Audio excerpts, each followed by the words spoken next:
खुश आमदीद। किताबी शब्दों में तुम्हारी अनुभवी शाम को मेरे रात की कोहरे का सलाम।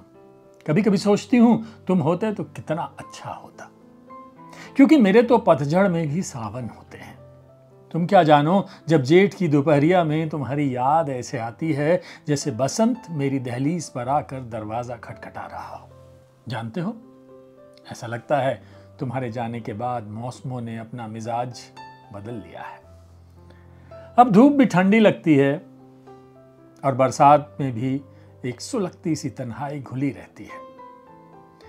कभी किसी पुराने गीत की तरह तुम्हारा नाम हवा में गूंजता है और मैं वहीं ठहरी रह जाती हूं, जैसे किसी ने मेरे दिल के पन्नों पर हल्के से तुम्हारा स्पर्श रख दिया हो। मेरे लिए रात ना अमावस होती है ना ही चांदनी रात, बस तुम्हारे ख्यालों की परछाई हर दिशा में बिखर जाती है। अक्सर सोचती हूं, क्या तुम्हें भी कभी यूं ही मेरी याद आती होगी, बिना वजह, बिना आवाज, बिना पुकार के।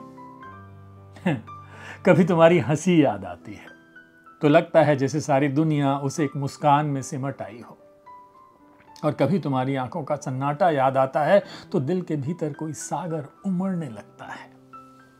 मैंने अब तक जितने भी खत लिखे हैं उन सब में सिर्फ तुम्हारा नाम है। कभी इबारतों में छिपा, कभी सांसों के बीच गुम होते तुमसे दूर रहकर भी तुम मेरे सबसे करीब हो। हर कविता की पहली पंक्ति में, हर दुआ के आखिरी शब्द में, सुनो कभी लौट आना।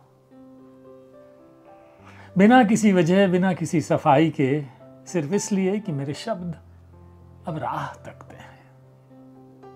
तुम्हारा नाम बिना पुकारे लिखते लिखते, इस चांदनी रात में तुम्हें लिखते हुए फिर आज मैंने अपने मन को बांधा है और शब्दों को कलम के सहारे रख दिया है।